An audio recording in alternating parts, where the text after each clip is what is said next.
is Gabby and welcome back to my channel, or if you're new here then welcome to my channel, and today's video is going to be some book and manga recommendations for the fall. I'll have the content warnings I can find linked down below in the description along with links to some resources, and let's go ahead and get into it. Starting off with A Tempest of Tea by Hafsah Faizal, and this follows our main character who runs an illegal blood house for vampires, which she disguises as a tea room during the day. And when her establishment gets threatened, our main character is forced to make an unlikely deal and call upon the city's most skilled outcasts to help her infiltrate vampire society. And they soon find themselves in the middle of a conspiracy that could threaten the entire world. And based on that description, I would say that this book promises a lot when it comes to like overall atmosphere and setting, and it definitely delivered on like that mystery and that darkness for me. And I really liked how they incorporated the tea as well. The setting is very underground, very vampire. I loved all of the magic and fantasy as well. There is also a big focus on colonization and classism and racism here too. And we also have some really fun and badass characters. There was a lot of planning and scheming and maneuvering by these characters that was really fun to read throughout the entire book. And they also had like different motivations and secrets going on. There were complex relationships and some more heartwarming relationships. That being said,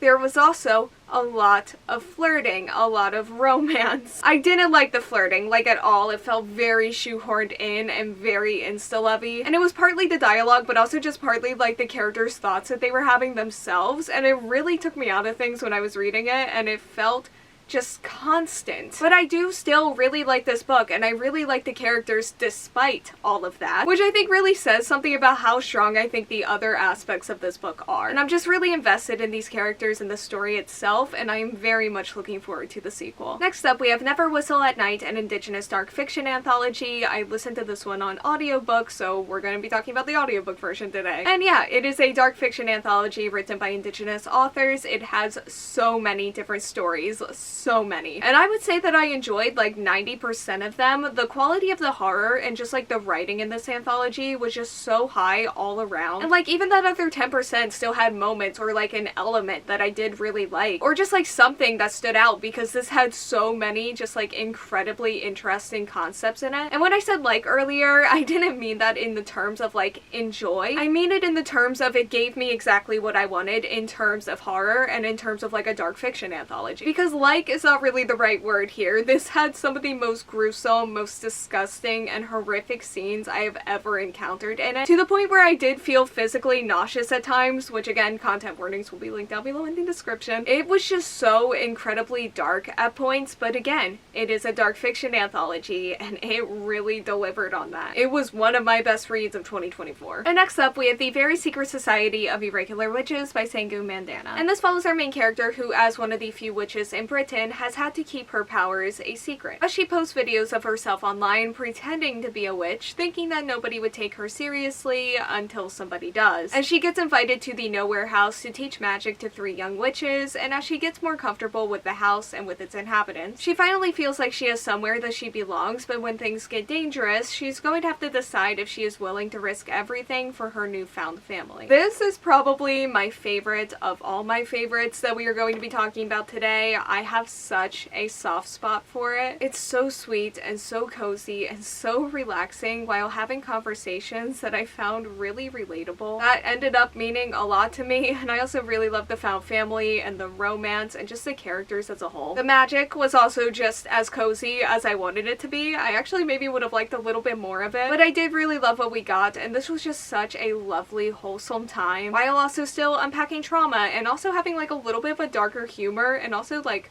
turn. Yeah, love this one a lot. It was one of my favorite books that I read last year for sure, and it was just such a cozy fall read. And moving on to something much less cozy, we have Uzumaki by Junji Ito, and this takes place in a small town and follows our main character and her boyfriend who believes that their town has been cursed by a hypnotic spiral shape. This is my favorite Junji Ito story. As always, the art was just so incredible, but something about this one in particular just hit a little bit harder for me when it comes to like all the horror and creepy and disgusting interesting scenes, and it really felt like all of the chapters and all of the storylines came together really well. There were such, again, horrifying, but also interesting and captivating in a way that horror can be, concepts in here. This was also the first, and I think only time I've ever felt attachment towards the characters in a Junji Ito story. Would I have liked to have gotten to know them more? Sure, but I am also very much okay with what I got here. More than okay, actually. This one has stuck with me for a very long time, just in terms of how much I think about it. Like, I don't look at spirals the same, and I feel like I am never going to have another reading experience that is going to be like this one ever again. And finally, we have Witch Hat Atelier by Kamome Shirahama. And this is set in a world where everyone takes magic for granted, and our main character has always wanted to be a witch. It is her dream, but she just wasn't born with the gift for magic. And she's about to give up, but all that changes when she meets a traveling magician who is performing magic in a way that she's never seen before. And she quickly learns that what everybody else knows about magic may not be the entire truth, and her dream may not be as far away from her as she originally thought. I am only a couple of volumes into this series right now. That's why I'm holding volume 3 instead of volume 1, because the first 2 volumes are right in the middle of that stack back there, and I'm not taking them out. But I did love those 2 volumes so much that I felt the need to put this series in this video. This has one of my favorite art styles that I have ever laid my eyes on. It is genuinely